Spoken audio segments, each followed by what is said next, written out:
Baik, kita akan mendengar kesaksian dari saudara kekasih kita, dan sebelum kita akan mendengar kesaksian pujian, kita naikkan pujian dulu.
Kejadian yang tidak kami harapkan.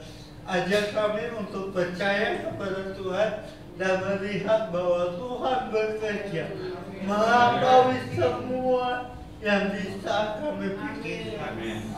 Terima kasih. Sebentar firman-Mu akan disampaikan. Kami berdoa biar kabar baik Injil tentang Yesus diberitakan, dan setiap kami, opa-oma yang muda di tempat ini, boleh mengalami satu kemerdekaan dari kebenaran Tuhan.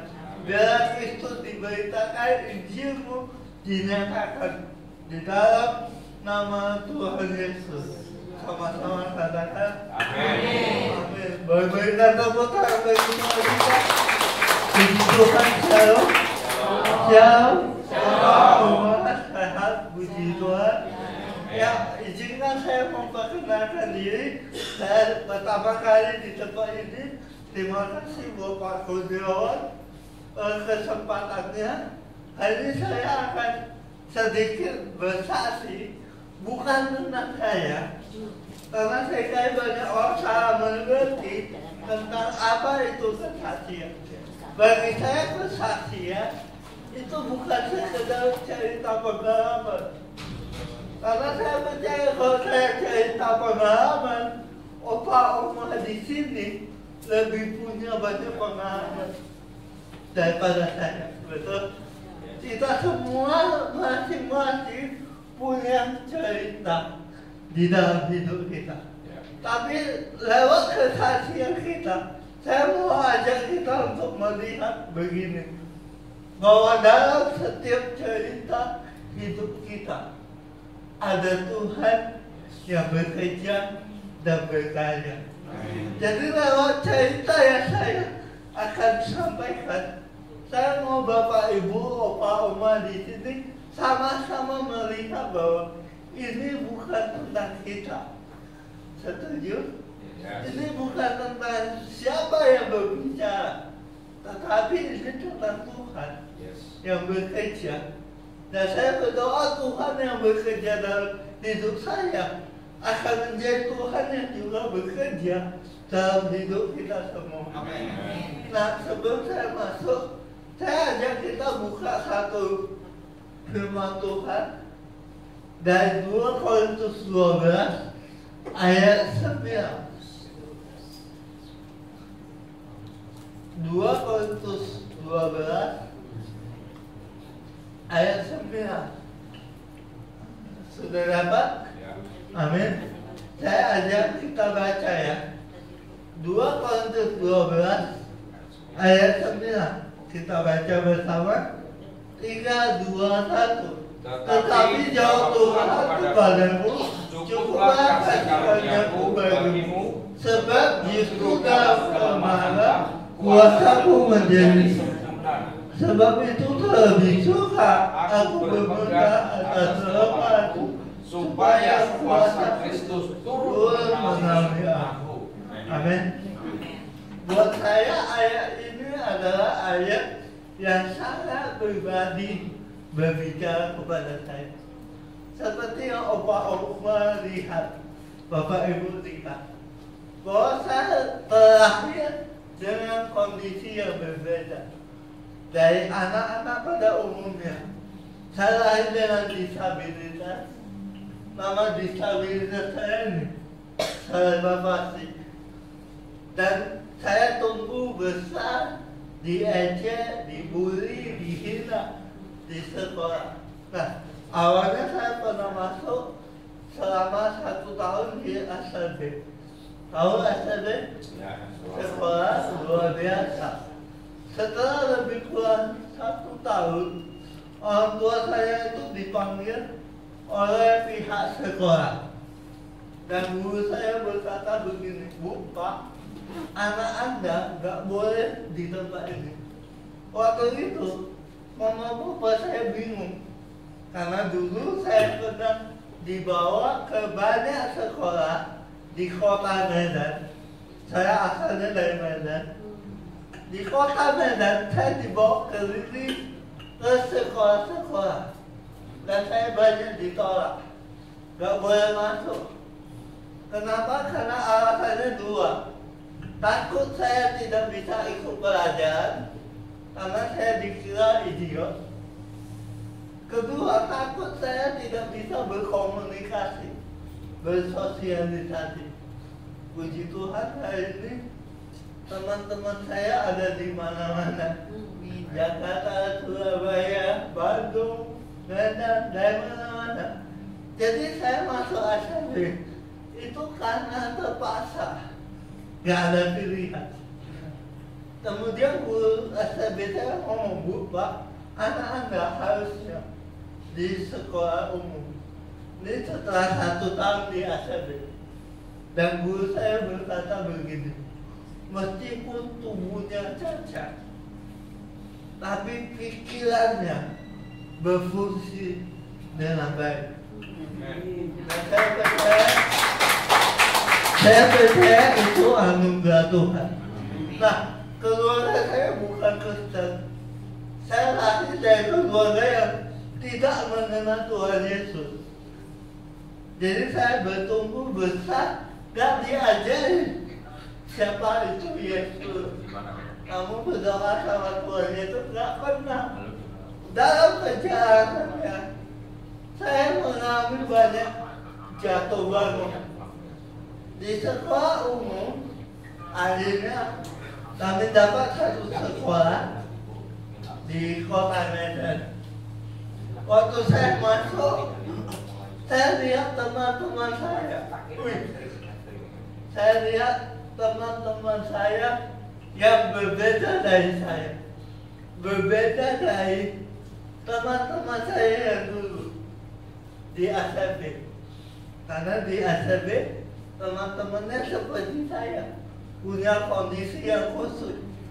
Begitu saya masuk ke sekolah umum, saya lihat teman-teman saya beda. Ada yang main bola, ada yang main basket, lari-larian, lompat sana, lompat sini. Saya lihat diri saya gak seperti mereka. Saya mulai minder. Saya mulai bertanya-tanya, kok saya gak seperti mereka? Kok saya berbeda dari teman-teman saya? Kenapa? Wah, waktu itu saya gak bisa menerima keadaan saya. Saya marah, saya dibully, saya diejek. Bapak Ibu tahu, Bapak Uma tahu waktu saya diejek, apa yang saya lakukan? Kalau anak lain diejek, dibully, mungkin mereka nangis, mungkin mereka lari sembunyi, betul? Betul ya? Kalau saya dibully, saya diejek, saya dihina, tahu apa yang saya lakukan? Orang yang ngejek saya, itu saya ajak berkelahi. So jagoan. Benar, saya ajak berantem sama orang. Jadi tiap kali saya pulang sekolah, Bapak belum betul. Itu kan baju SD ya, putih merah. Itu pasti kotor, baju putih jadi hitam. Mama saya bingung tuh, pergi sekolah bajunya bersih, pulang kok kotor. Tuh ngapain di sekolah kalau nggak belajar? Saya bilang biasa mah, habis berantem. Sok jagoan, sok kuat. Mama saya geleng-geleng kepala, bilang dasar, anak nggak tahu diri dong. Jadi saya berpikir begini, saya tumbuh diajar begini. Hatta, kamu itu beda dari anak lain. Jadi kamu nggak boleh diremehkan. Kamu nggak boleh dianggap sepele. Kamu harus tunjukkan kamu kuat, kamu bisa. Dengan pola pikir seperti itu, saya pengen menunjukin. Saya nggak mau diremehkan, saya nggak mau diejek, saya mau melawan. Akhirnya seperti itu. Saya berkelahi, saya nggak terima dikatai orang, saya nggak terima diejek. Tapi hidup seperti itu lama-lama capek, betul? Capek. Saya nggak bisa menerima kelemahan saya, kekurangan saya. Dan akhirnya saya mengalami titik yang penuh dengan keputusasaan. Saya kecewa. Pernah satu kali di ruang kelas, itu saya diketawai, saya diejek, saya dihina-hina. Di dalam kelas itu saya mikir, ini anak kecil masih SD, pikiran saya udah jelek banget. Saya mikir begini, ini gimana ya caranya supaya saya bikin teman-teman saya ini menyesal. Kau baru menyesal seumur hidup karena udah mengejek saya. Tahu apa yang saya lakukan apa-apa? Saya mikir begini, kalau saya mati di depan mereka, mungkin mereka akan menyesal. Mereka akan ingat saya seumur hidup dengan rasa sakit. Anak kecil SD, pikiran saya udah begitu. Apa yang terjadi di depan saya ada meja, di atas meja ada gunting. Bisa tebak saya mau ngapain? Nusuk benar, tapi bukan tusuk orang, bukan. Jadi waktu saya diejek, saya dihina, saya ambil gunting, saya tusuk ke dada saya sendiri. Saya tusuk. Tahu apa? Rasanya gimana? Sakit. Ya iya, tusuk diri sendiri sakit. Tapi masalahnya begini, waktu guntingnya saya tusuk ke dada saya, guntingnya membar. Bukan karena sakit, bukan. Tapi pas saya lihat, saya baru sadar, ternyata guntingnya kurang tajam. Jadi salah ambil gunting. Pencobaan pertama bunuh diri saya gagal. Kedua kali saya pernah coba untuk lompat dari lantai 3 gedung sekolah.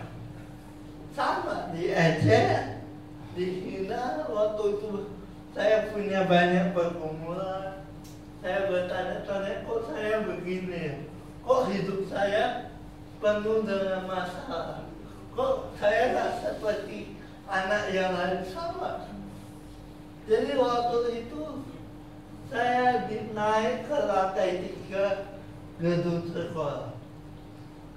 Nah, di gedung sekolah itu di pinggir-pinggir ada balkon. Tahu? Ada balkon. Saya naik, saya panjat dari atas balkon lantai 3 gedung sekolah. Saya mau bunuh diri. Dan ini yang terjadi. Waktu saya berdiri di atas balkon, saya lihat ke bawah. Wih, tinggi juga. Ini pengen bunuh diri, tapi nyalinya kurang. Puji Tuhan, waktu itu pikiran saya masih jalan, masih bisa mikir. Saya mikirnya begini, Bapak Ibu. Ini kalau saya lompat dan saya mati, mendingan.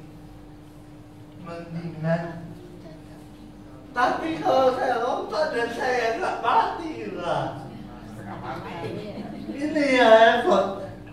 Makin parah kondisi saya. Nanti maksud saya. Jadi saya mikir lantai 3, yakin nggak mati. Itu tingginya nanggung.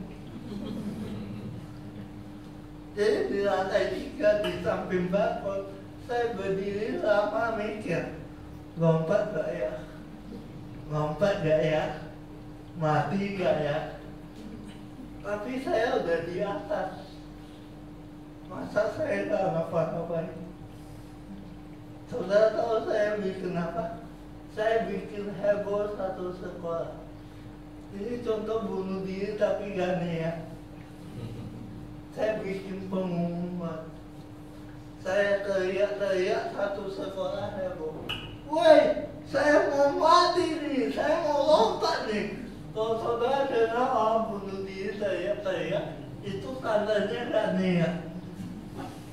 Bunuh diri kok bikin pengumuman? Itu saya dulu.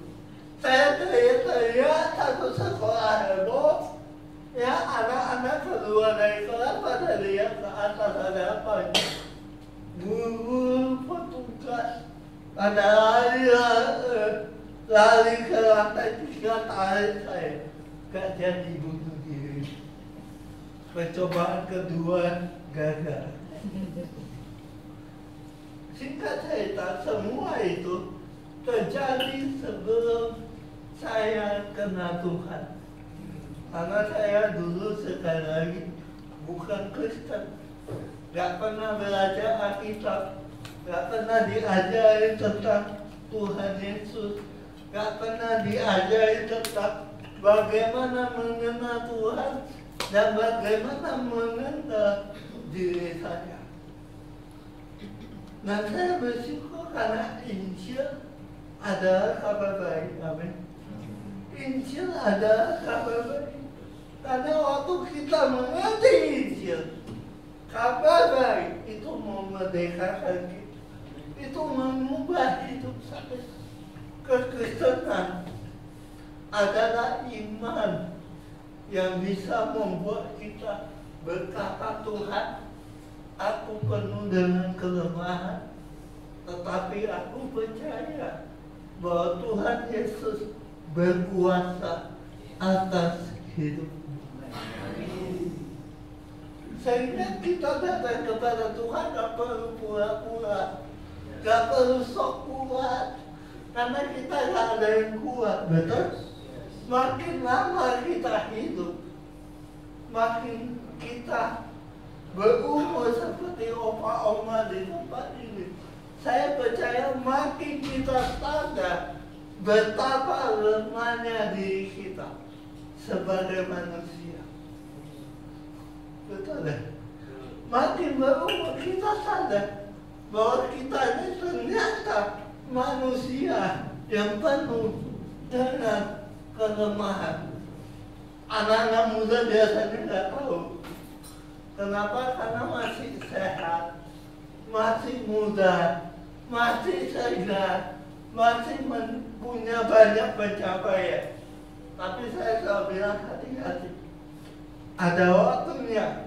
Semua pencapaian kita itu punya batas waktu. Ada waktunya semua yang kita perjuangkan waktu kita muda akan hilang. Karena itu mengakui kita lemah itu penting. Kenapa? Karena waktu kita sadar kita lemah di situ, kita sadar kita butuh Tuhan. Waktu kita sadar kita lemah, di situ kita sedang mengakui kita butuh Tuhan. Saya punya satu kutipan yang berkata begini, kalau kita gak pernah mengakui kita lemah, kita gak pernah sadar kita butuh Tuhan. Saya bertahun-tahun tidak menyadari ini. Itulah sebenarnya setiap kali saya pelayanan di ibadah umum, di ibadah anak muda, saya berkata begini, saya tidak datang untuk kasih motivasi. Tahu motivasi? Motivasi dunia yang berkata kamu hebat, kamu jago, kamu punya potensi. Saya nggak bisa begitu. Kenapa? Karena motivasi dunia tidak mengubah hidup saya. Motivasi yang diajarkan di luar tidak mengubah hidup saya secara pribadi. Apa yang mengubah hidup saya? Firman Tuhan. Waktu firman Tuhan berkata, justru dalam kelemahan kuasaku menjadi sempurna. Itu mengubah hidup saya. Ternyata saya gak perlu sok kuat. Saya gak perlu merasa saya mampu untuk jadi orang Kristen. Justru saya perlu sadar bahwa saya butuh Yesus. Saya butuh Tuhan dalam hidup saya. Semua yang saya lakukan dalam hidup saya tidak bisa menyelamatkan hidup saya. Itulah sebabnya Kristen percaya bahwa keselamatan kita itu ada anugerah dari Tuhan. bukan karena usaha manusia, bukan karena pahala kita, bukan karena amal kita. Itu bedanya kekristenan.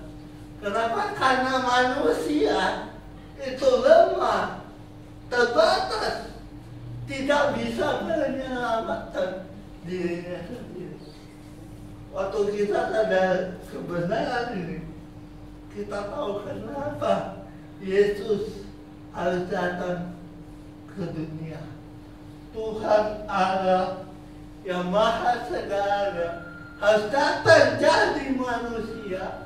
Untuk apa? Untuk menyelamatkan kita.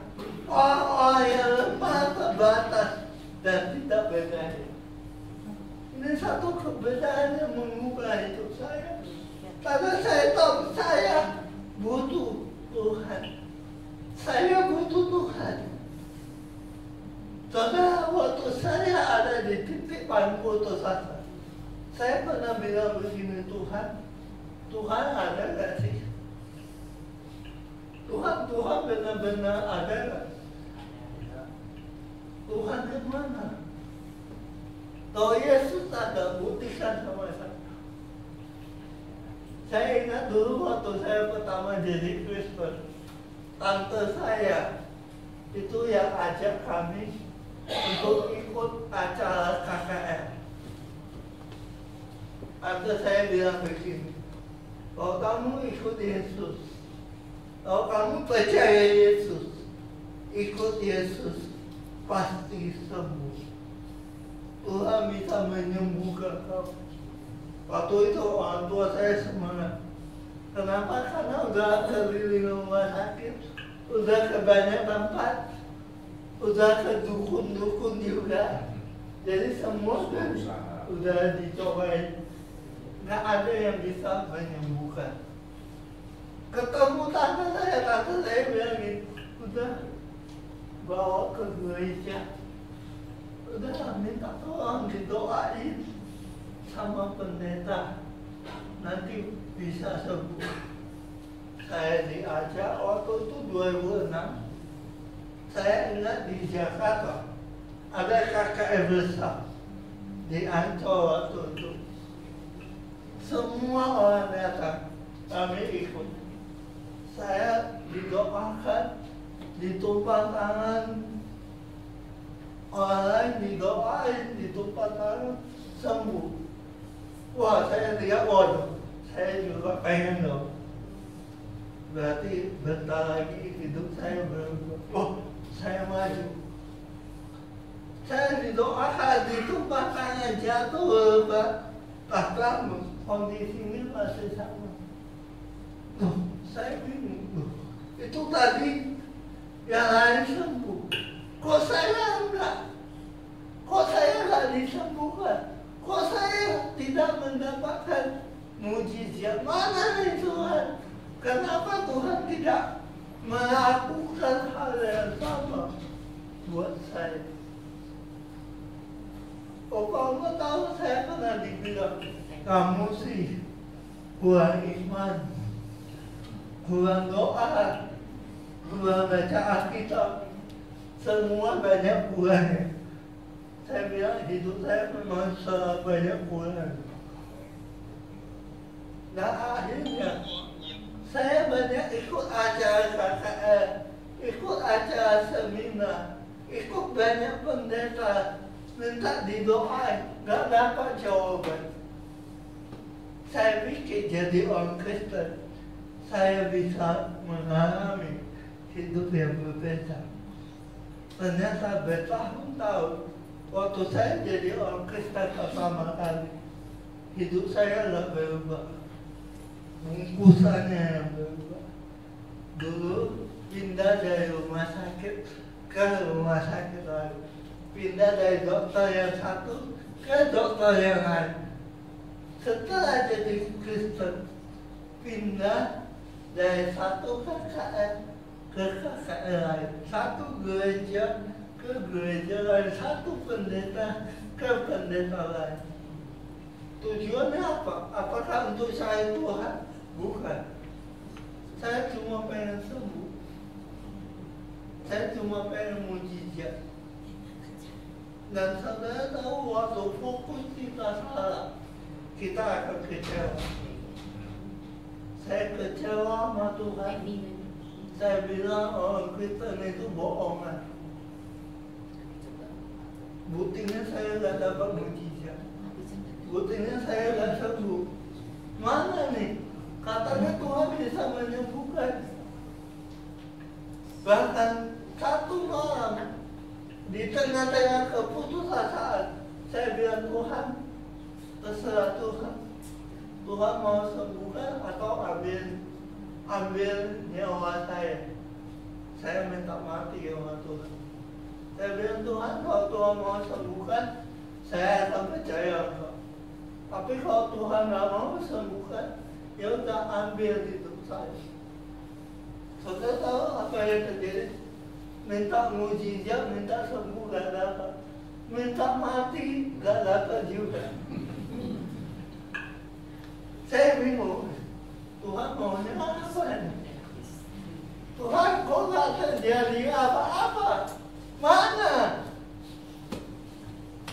Tetapi di tengah-tengah pergumulan saya, di tengah-tengah semua pertanyaan itu, saya baca ayat ini. Tuhan bilang gini, cukuplah kasih karuniaku bagimu. Cukuplah kasih karuniaku bagimu, sebab justru dalam kelemahan kuasa Tuhan menjadi sempurna. Pertama saya baca ayat ini, saya akan mengerti. Tetapi satu kali saya baca ayat ini, Tuhan bilang gini, kasih karuniaku cukup bagimu. Saya dulu berpikir begini, kalau saya sembuh, maka itu cukup. Kalau saya dapat mujizat, maka saya akan cukup. Kalau Tuhan jawab doa saya seperti yang saya mau, maka saya akan cukup. Tapi saudara tahu, jawaban Tuhan tidak seperti yang kita mau. Sehingga jawaban Tuhan itu di luar daripada pemahaman kita. Tuhan lihat justru dalam kelemahan kuasaku menjadi sempurna. Dengan kata Tuhan sedang mengajak saya, Hatta, kalau kamu mau melihat pekerjaanku, kamu perlu menerima keadaanmu. Kamu perlu menerima kelemahanmu. Waktu saya pertama kali merenungkan ini, saya nggak mengerti. Sampai Tuhan kasih saya pengertian begini, Hatta,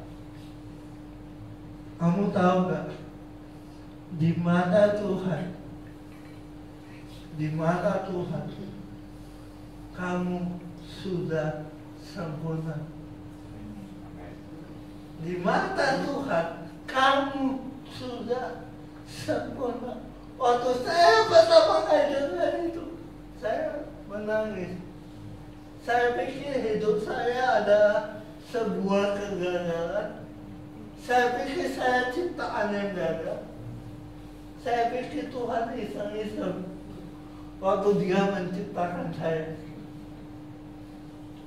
Tapi hari itu Tuhan, Hatta, kamu tahu nggak, di mata Tuhan kamu itu sempurna. Kenapa? Karena Yesus sudah mati buat kamu. Waktu saya mati, pemahaman saya berubah. Gambar diri saya yang rusak itu dipulihkan. Saya tahu kebahagiaan saya bukan bergantung pada kondisi saya. Karena untuk orang seperti saya, Yesus sudah mati menebus hidup saya. Sejak hari itu, saudara, saya berhenti cari kesembuhan. Bukan karena saya nggak percaya mujizat. Saya percaya mujizat. Saya percaya Tuhan masih menyembuhkan. Tapi hari itu saya belajar satu kebenaran, yaitu saya punya Yesus. Saya punya Yesus.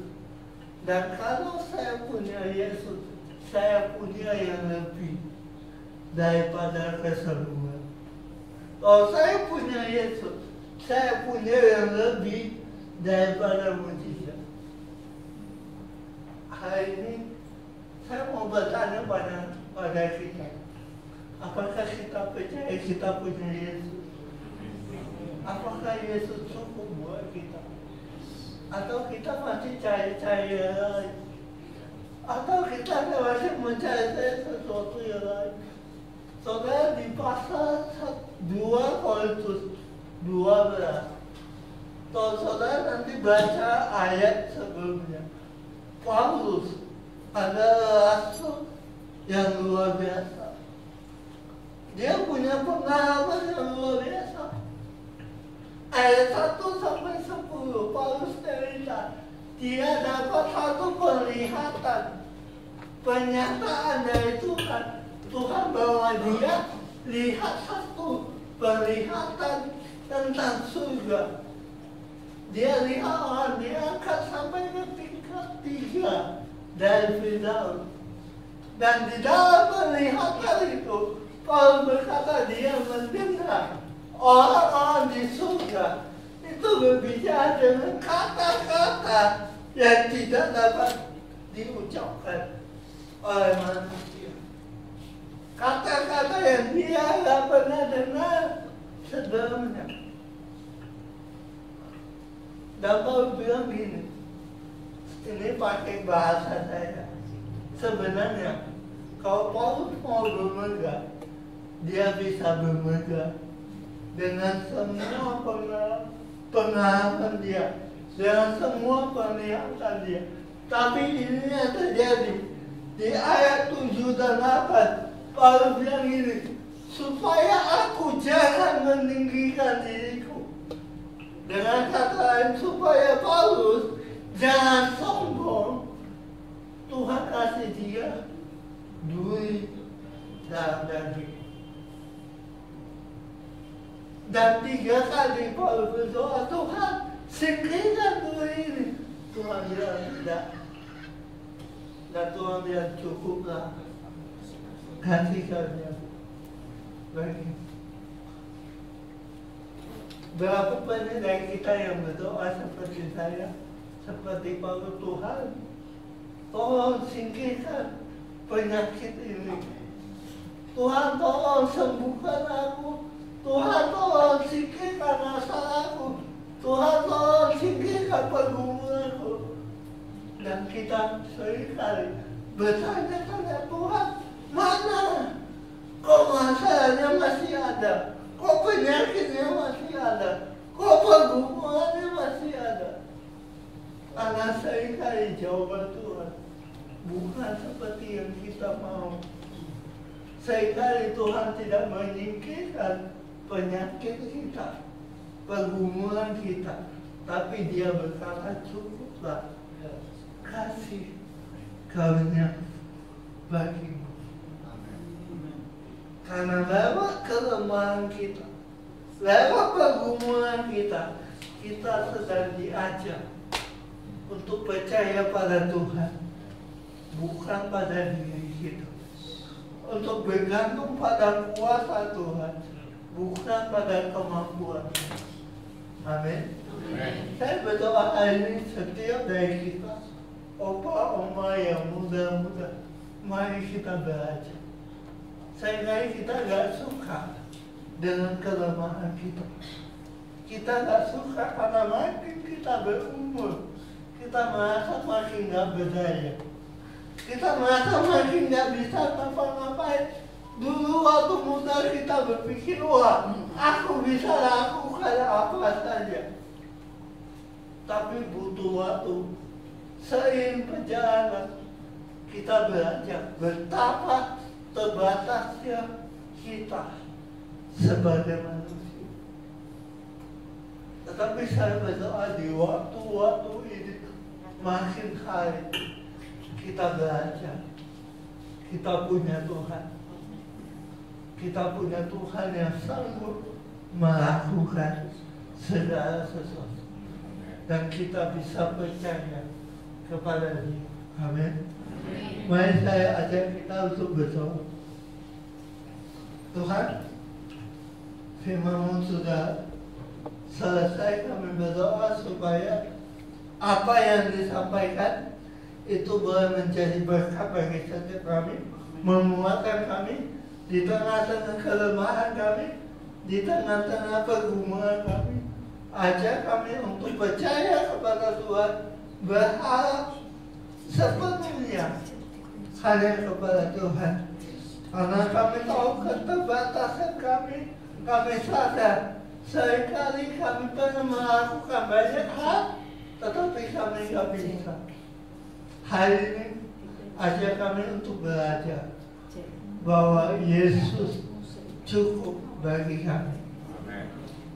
Ajak kami untuk belajar karena Yesus sudah mati dan bangkit untuk kami.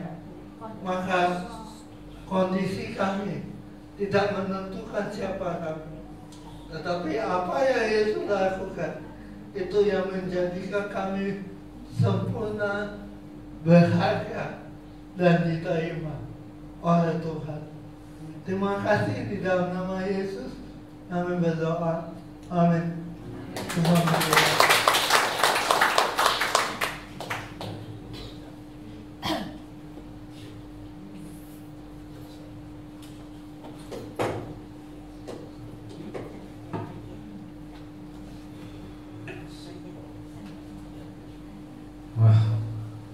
Luar biasa. Saya terharu banget ya, luar biasa dengan situasi, kondisi, keadaan dari saudara kita, tapi dia benar-benar on fire di dalam Tuhan. Apalagi kita yang sempurna seperti ini, Bapak Ibu. Mari kita kasih tepuk tangan terbaik buat Tuhan. Buat karya Tuhan yang luar biasa buat saudara kita. Di mata Tuhan semua sama, tidak ada bedanya. Amin.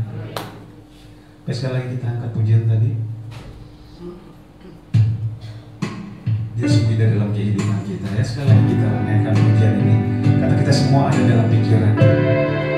Amin.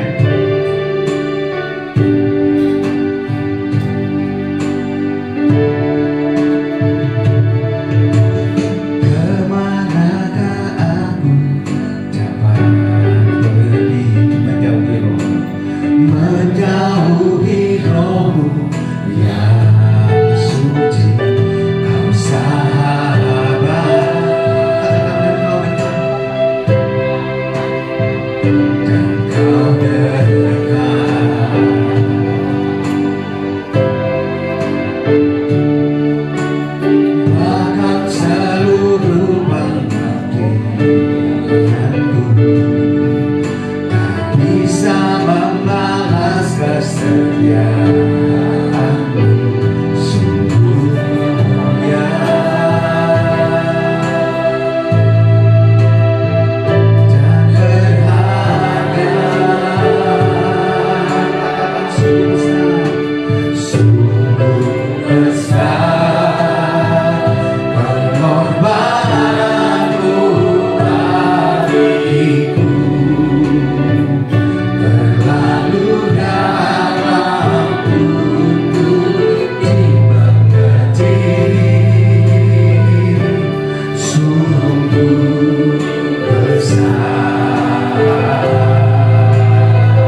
kasih dan sayangmu sumber kekuatan bagiku, kasih dan sayangmu,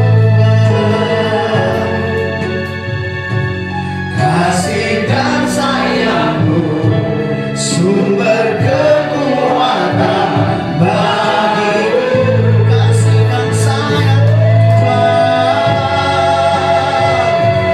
kasih dan sayangmu sumber kekuatan bagiku.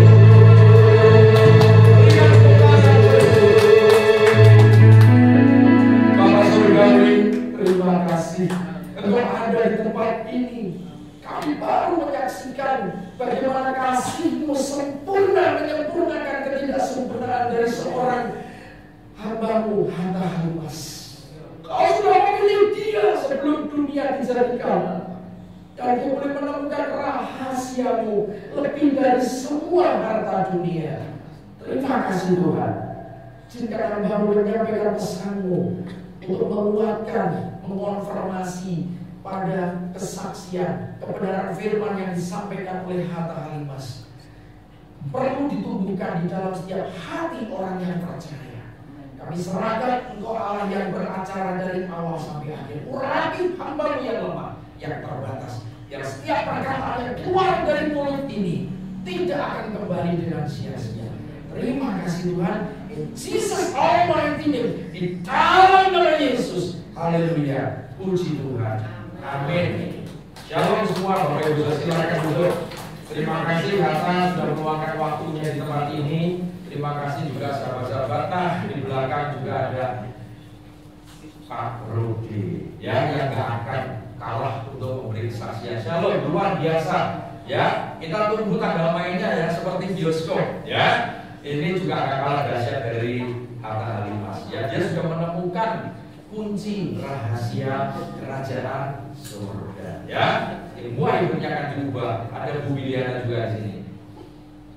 Oh, ada Pak Paulus ya, ada teman-teman juga, Bu Mimi, Pak Afuk, dan teman-teman yang lain. Ya, semangat ya semua yang baru-baru datang. Oke, tema hari ini sama seperti yang diberikan oleh Hatta. Christ is enough for me. Ya, nanti setelah selesai saya minta lagu Christ is enough. Nah, ayat ini yang tadi sudah disampaikan, di sini dikatakan kasih karunia cukup untuk menopang kehidupan. Artinya memberi kita hidup itu butuh kasih karunia, bukan yang lain. Nih, percaya dan mengaku Yesus adalah segala-galanya yang kita butuhkan. Apakah kita mengasihi Dia? Itu kita butuh bukti, Bapak Ibu Saudara. Bukan rajin ke gereja, bukan rajin ibadah, no. Tetapi buktikan kalau Yesus adalah segala-galanya di dalam hidupku. Amin. Seperti yang dialami Hatta, dia nggak cari kesembuhan, bukan berarti ini ya kita nggak boleh minta disembuhkan, no. Tapi ada kes-kes tertentu. Iman itu iman yang benar. Apakah Sadrak, Mesak, Abednego diselamatkan ketika dimasukkan dalam api? Jawab, tidak. Apakah Tuhan menolong? Juga tidak. Imannya tetap teguh. Dia percaya kepada sumber hidupnya. Dia percaya kuasa Tuhan bekerja lebih. Apa yang dialami Hatta? Kasihnya lebih menyentuh. Ya, sebetulnya masih banyak tadi, bukan sekali mau bunuh diri ya, sering. Ya, karena dia belum mengenal. Bapak Ibu Saudara yang terkasih, kalau kita sudah mengenal, kita proses mengenal Tuhan, belajar.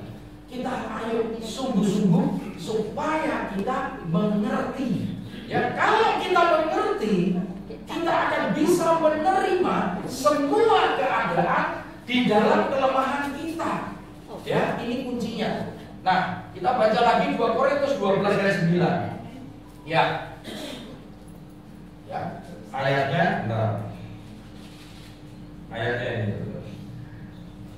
2 Korintus 12 ayat 9. Tetapi jawab Yesus Tuhan kepadaku, cukuplah kasih karuniaku bagimu, sebab justru di dalam kelemahanlah kuasaku menjadi sempurna. Di dalam kelemahan kita semua, ya, yang jelas secara fisik kita lihat Hatta, Tapi kita juga punya kelemahan-kelemahan yang seringkali tersembunyi dan kita tidak pernah utarakan. Dan Tuhan tahu semua. Maka di dalam kelemahanku kuasa Tuhan sempurna terjadi. Kenapa? Menyempurnakan ketidaksempurnaan hidup kita. Ya, di sini. Maka kasih karunia Allah cukup enough untuk menopang supaya kita menjalani kehidupan sampai menyelesaikan pertandingan iman kita. Tadi dia bilang hidup setiap kita ada ceritanya. Setuju. Ketika dikhianati, ketika disakiti, ya, cerita-cerita yang gak enak, saudara, kenangan-kenangan yang buruk. Namun Tuhan ubah semua oleh karena kasih karunia. Allah itu memiliki hati yang penuh, tapi ada lubang-lubang kecil. Pernah saya ilustrasikan, hati kita yang tertular dari hati Allah, karena kita adalah bagian cintanya Tuhan, okay? Dan dia sekarang karena Kristus lah, oleh karena kasih karunia Yohanes 3:16 yang mengutus anaknya yang tunggal, mengaruniakan untuk menebus dosa kita. Barang siapa percaya kepada Kristus tidak akan binasa, namun akan beroleh hidup kekal. Dan cari hidup itu, dapatkan gitu loh. Kalau kita udah percaya janji Tuhan itu pasti digenapi. Tuhan tidak seperti manusia, bukan manusia. Ya dan ya, dia pasti akan tepati. Ya, sebab itu terlebih suka aku berpegang atas kelemahanku, supaya kuasa Kristus turun menaungi aku, melingkupiku. Jadi gambaran Kristus, Hatta tadi katakan, dia baru tahu, dia baru ngerti gambar dirinya rusak, maka dipulihkan ya oleh kasih karunia yang tidak pernah didapatkan sebelumnya. Ini kuncinya. Ya, di dalam kelemahan kita ada kuasa Tuhan yang terus bekerja, kekuatan dari Tuhan, energi, semangat yang memampukan kita semua ada di tempat ini. Mungkin ada yang sehat, kurang sehat, apapun, mungkin ada sakit atau enggak, semua punya kelemahan, Bapak Ibu. Nobody is perfect. Tidak ada seorang pun yang sempurna kecuali Allah. Ya, nah kita akan belajar ada maknanya apa. Yang pertama, Yesus adalah jawaban semua kebutuhan kita. Karena itu sudah kita butuh Tuhan. Ketika punya masalah, datang kepada Dia. Datanglah kepadaku yang berbeban berat dan letih lesu, aku akan beri kelegaan. Datang nggak kita? Datangnya salah. Kadang-kadang nggak melangkah. Itu koreksi. Oke? Nah, akulah jalan kebenaran dan hidup. Tidak ada seorang pun yang datang kepada Bapa jika tidak melalui aku. Jalan itu sudah dibuka, akses itu sudah terbuka. Kenapa banyak orang yang nggak mau masuk melewati akses itu? Karena kedagingan, Bapak Ibu. Karena keterikatan dengan dunia ini. Untuk lepas itu sangat susah. Maka saya percaya saya lepaskan semua supaya benar-benar saya bisa ngikut Dia. Bukan setengah, pelan-pelan ya Tuhan ya. Boleh? Nggak bisa, Radit. Pelan-pelan itu begini. Yang namanya belajar kan pelan-pelan, ya kan? Gak bisa total keluar selesai. Tidak ada pikiran sedikit pun ikatan kita dengan dunia. Hati kita, pikiran kita putus. Kristus sudah menebus dosa kita. Kita harus hidup baru, betul ya? Bukan berarti kita yang kerja kita enggak. Setiap orang akan dipanggil sesuai dengan talentanya yang Tuhan sudah tetapkan. Ada firman-Nya. Dari semula kita sudah ditetapkan. Setelah ditetapkan kita akan dipanggil, loh. Setelah dipanggil kita akan dibenarkan. Setelah dibenarkan kita akan dimuliakan bersama Dia. Maka penderitaan sekarang itu sementara. Ada waktunya menderita, ada waktunya dimuliakan. Tujuan akhir. Tapi pada saat awal-awal perjalanan diuji di padang gurun kita udah nyerah. Belum masuk ujian lembah kekelaman, belum masuk ujian terakhir lembah api. Kita harus dilatih, dididik, ditraining oleh Kristus supaya kemuliaan Allah, gambaran Kristus semakin nyata di dalam kehidupan kita. Iblis itu gak akan berani ganggu. Kenapa? Kalau Kristusnya makin kuat, dia tahu percuma saya ganggu dia, karena Kristusnya mendominasi, rohnya kuat. Tapi kalau dagingnya kuat, inilah kantau katanya, ya kan? Iblis bilang ini enak ini, gua gangguin aja, gua godain. Hari-hari ini iblis juga kerja keras. Bukan cuma Tuhan menggerakkan penginjilan, menggerakkan tim-tim untuk sharing firman, tapi iblis juga bekerja, bergerak untuk apa? Untuk membuat melemahkan iman kita, untuk membuat kita tidak punya power. Apa yang harus kita lakukan? Kembali ke Yesus dan Yesus, kembali ke firman dan firman. Ya, jalan keluar hanya didapatkan di dalam Kristus. Akulah jalan, ya kan? Seperti tidak ada jalan keluar, udah suntuk, udah gak ada. Apa yang dialami Hatta tadi? Dukun juga ya, udah ya. Rumah sakit pindah dokter, pindah ini mungkin habis, mungkin bohong kalau orang ngomong nggak bisa, udah nyerah. Siapa sih yang nggak kepingin anaknya sembuh, apalagi dia pasti kepingin. Tapi berapa kali dia minta, teriak, jawabannya cuma cukup anugerahku kepadamu, supaya di dalam kelemahanmu kuasa Tuhan sempurna terjadi. Ya. Yang kedua, jadi Yesus adalah sekalian berpegang dalam kesengsaraan apa yang dialami Rasul Paulus. Dia berkata, aku bisa bekerja lebih giat dari semua rasul oleh karena aku menerima, to receive, kasih karunia membuat dia bisa bekerja lebih dari teman-teman pelayanannya. Apakah untuk menonjolkan diri dari seorang Rasul Paulus? Tidak. Justru dia paling babak belur ya, di penjara bolak-balik, dilemparin batu, disesah, ditangkap, dibandingkan dengan murid-murid yang lain. Bahkan dia rela di penjara ketika kita membaca ya jemaat di Kolose.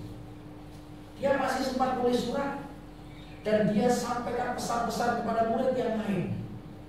Justru oleh karena aku di penjara, penyebaran Injil makin meluas. Amin. Ini dia melakukan penderitaan, berpegang dalam penderitaan ya. Dan bukan hanya itu saja, kita malah berpegang dalam kesengsaraan karena kita tahu bahwa kesengsaraan itu akan menimbulkan ketekunan. Kita lanjutkan, ketekunan akan menimbulkan tahan uji. Nah, jadi supaya kita dibanting kuat, mental kuat, kita tekun dulu Bapak Ibu. Ini ada tahapannya. Tekun dalam penderitaan, tekun dalam berdoa, tekun dalam merenungkan firman, baru akan kita memunculkan tahan uji. Dan tahan uji menimbulkan kita butuh pengharapan dalam situasi yang sulit ini. Bukan berharap kepada orang-orang di dunia. Barang siapa yang mengandalkan manusia, terkutuklah Tuhan bicara. Kita harus mengandalkan Tuhan, diberkatilah. Ketika orang mengandalkan Tuhan dan berharap pada itu, tidak mengecewakan karena kasih Allah telah dicurahkan di dalam hati kita oleh Roh Kudus yang telah dikaruniakan kepada kita. Jadi yang pertama adalah percaya Kristusnya ada di sini. Iman ada. Karena iman itu adalah anugerah pemberian. Baru kasih yang besar itu dicurahkan. Apa yang dialami Hatta, dia percaya, dia beriman. Baru dia sadar dari apa? Sering saya ngomong, disadarkan lewat firman ya Hatta ya. Bukan diinjili pendeta, bukan diajak KKR ribut terus. Apa? Di RPK sikap hati kita.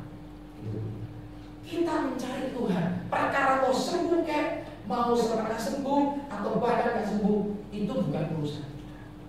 Karena Tuhan sudah menetapkan pencobaan, ujian tidak melebihi dari kekuatan kita. Itu pegangan kita. Kalau yang ngomong Tuhan saya percaya, tapi yang ngomong manusia atau profesor apapun, saya nggak bisa meleset. Tapi kalau Tuhan sekali bicara, ya adalah ya, kebenaran adalah mutlak. Jadi porsinya siapapun yang alami, ya di sini juga banyak omong-omong udah pakai kursi roda, Tuhan bisa ubah. Kalaupun di kursi roda, masih tetap berkarya. Ya, sekarang pun Hatta sedang mengambil sekolah teologi dalam beasiswa ya. Dan saya tanya tadi, cara kamu apa? Dan dia sudah menulis buku, udah berbuku ya. Nah, jadi dia tidak melihat kondisi fisik disabilitasnya. Bapak Ibu yang normal gimana? Malu sih. Aku masih diberi kesehatan, tapi aku masih di kursi roda seperti Pak John. Tuhan bisa pakai Pak Joni. Kalau Pak Joni mau sungguh-sungguh, mau nggak? Pertanyaannya cuma itu. Ya, aku nggak bisa. Nah, karena apa? Karena kita melihat keadaan kita yang lemah. Tapi kalau kita melihat Kristus di dalam kita, kita pasti kuat. Kita pasti punya semangat, bangkit. Gak ada kata menyerah. Sebesar apapun, ya, badai hidup. Dan tiap harinya saya ngurusi badainya orang. Badai saya pun saya ngurusi. Paham? Setiap orang punya badainya sendiri, jangan bandingkan selalu saya. Ya, oke. Dan mengharapkan tidak mengecewakan karena kasih Allah telah dicurahkan di dalam hati kita. Hati adalah tempat Allah mencurahkan kasih. Maka jaga hatimu dengan penuh kewaspadaan, sebab dari situlah terpancar kehidupan, supaya nyala, supaya gambaran Kristusnya makin terang, supaya cahaya Kristus makin bersih, bersinar. Dalam punya bersinar, bersinar. Nah, bersinar terus, itu yang Tuhan kehendaki. Apapun keadaan kita, Pak, kalau sakit gimana kita bisa punya semangat? Nah, ada Kristusnya. Kekuatan dari Tuhan, bukan dari dirimu. Betul? Kamu mau latihan eksersis seperti apa, akan capek lagi. Tapi kalau Kristus yang kasih kekuatan, rasa capek itu hilang.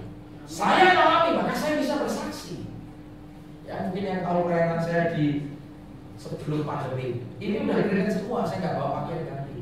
Contohnya, saya lupa makan loh. Kenapa nggak kena apa ya? Kenapa saya nggak kena usus buntu? Karena saya melayani Tuhan, saya tidak ingat lapar apa enggak. Kalian Bapak Ibu harus mengalami ada kekuatan ketika yang kita layani untuk Tuhan. Percaya Tuhan selalu menyertai, Tuhan akan melengkapi. Tapi ketika kita punya motivasi, sikap hati kita nggak benar, hati ini penting pelajaran. Ya, oke. Nah, baik, kita lanjutkan. Makna ketiga, penyerahan diri total kepada Yesus. Pak, ini masalah ekonomi, kebutuhan anak, kebutuhan ini. Nih, serahkan segala kekhawatiranmu, sebab Dia yang memelihara hidupmu. Kurang lagi, nanti kasih ayat lagi, Filipi 4 ayat 19. Allahku akan memenuhi segala keperluanmu menurut kekayaan dan kemuliaan di dalam Kristus Yesus. Intinya bersama di dalam in Christ. Christ is enough. Ketika kita selalu di dalam Kristus, cukup anugerahnya karena Dia berlimpah. Aku datang untuk menyelamatkan dan memberi kelimpahan. Amin. Bukan cuma cukup. Mana kata cukupnya? Anugerahnya cukup. Anugerahnya itu nggak terbatas. Maka untuk kita dikasih cukup udah lebih. Itu maknanya, benar gak? Bisa mengukur anugerah Tuhan? Nggak bisa. Bisa mengukur kasih karunia? Nggak bisa. Hanya Tuhan yang bisa, tidak terbatas. Kita hanya dikasih sebagian kecil dari kasih karunia Tuhan. Itu kita sudah bersyukur. Bersyukur, ya. Nah, akan memenuhi segala keperluanmu, kebutuhanmu. Maka firman berkata, carilah kerajaan Allah dan kebenarannya. Setelah itu semua ditambahkan. Kita usaha keras nggak? Enggak. Loh, tapi kan kita harus orang yang laporan betul. Kita lakukan untuk Tuhan dulu. Tuhan sediakan. Jadi bukan berarti nggak kerja sama sekali. Tiba-tiba ketika sudah nganggur ada telepon, tiba-tiba diterima. Loh, kok aneh? Yang kita tidak mungkin dibuat mungkin oleh Tuhan. Amin. Jadi kita kerja keras nggak? Enggak. Bahkan kita sudah lupa kalau kita itu sudah ngirim-ngirim ratusan melamar job. Tiba-tiba itu sudah kira-kira 2 bulan yang lalu, 3 bulan yang lalu, sudah lupa. Ditelepon siapa ya? Bapak bisa datang ke kantor, mulai minggu depan akan di training, ada 3 bulan masa percobaan, Bapak kami kirimkan surat penawaran kerja bla bla bla bla, sampai kaget. Loh, saya nggak nyangka katanya. Gajinya dikasih ini, betul nggak? Telepon lagi. Ini surat boleh saya tanda tangan, silakan bapak datang tanda tangan di atas materai. Artinya apa? Kalau kita tekun menunggu, kita terus menjalani hidup ini bersama dengan Yesus di ruang tunggunya Kristus, ruang tunggunya Tuhan, bukan ruang tunggu hotel, bukan ruang tunggu karaoke, bukan ruang tunggu yang lain. Intinya semua akan dibukakan satu persatu, ya. Jadi memenuhi apa yang jadi khawatir. Jehovah Jireh, katakan Allah akan memenuhi segala keperluan menurut kekayaan dan kemuliaan di dalam Yesus. Itu keluar firman-Nya menjadi rema, tenang baru. Oh, ini resepnya itu. Antara tadi dapat satu ayat loh, ya 2 Korintus yang mengubah hidupmu, betul? Hidupnya berubah sekarang. Berubah. Yang mengubah siapa? Firman, bukan manusia. Ya Quran itu juga ketika belajar Dr. Fadil, dia pelajari Quran, pelajari sampai dia tahu ternyata banyak yang nggak sesuai. Kebenaran ada di ini. Tuhan akan menyingkapkan, Tuhan akan menunjukkan kepada orang yang sungguh-sungguh mencari Dia. Amen. Yang terakhir, Yesus menjadi pusat. Nah, apakah Dia pusat hidup kita? Galatia 2:20. Namun aku hidup tapi bukan aku lagi sendiri, melainkan Kristus yang hidup. Sering saya ngomong, hidupku bukan aku lagi, tapi Kristus yang hidup di dalam aku. Kristus yang mengendalikan hati dan pikiranku. Kristus yang memiliki aku. Kristus yang mengarahkan hidupku. Katakan itu ini. Hidupku yang kuhidupi sekarang di dalam daging adalah hidup oleh iman anak Allah, yaitu Yesus yang telah mengasihi aku dan menyerahkan dirinya untuk. 4 poin, saya nggak mau bahas terlalu lama karena sudah cukup anugerahnya. Tadi yang dialami Hatta, dia pelaku, ya, dia pelakunya, bukan kata orang, dan dia mengalami. Nah, saya harap apa yang dialami Hatta boleh dialami kita semua, bahwa firman itu dahsyat, bahwa firman itu hidup, firman Tuhan itu hidup dan kuat, ya dan amin, amin. Dia lebih tajam dari pedang manapun, ya. Dan bermata 2 yang bisa memisahkan sumsum dan sendi, yang bisa memisahkan roh dan jiwamu, dan menusuk tajam pada pikiranmu, memberikan pertimbangan sehingga kita punya hikmat, sehingga kita bisa ambil keputusan yang benar. Kita butuh hikmat supaya jalani hidup ini nggak keliru, nggak salah jalan, betul nggak? Nah, maka kita punya jalannya sudah diatur di dalam Kristus, di dalam firman. Paham Bapak Ibu Saudara? Saya belum pada belajar firman-firman. Males Pak, saya udah baca sampai 10 kali. Berapa rema yang kamu dapatkan? Rema itu adalah firman yang hidup dari logos berubah jadi rema. Ya, itu aja yang bisa saya sampaikan. Mari sore hari ini kita merenungkan semua kebaikan, kasih karunia, anugerah Tuhan. Kristus sudah diutus untuk kita semua dikembalikan karena kita miliknya kepada kasih yang sempurna.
I have decided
no turning back, no turning back, no turning back. The cross before me, the cross before me, the one behind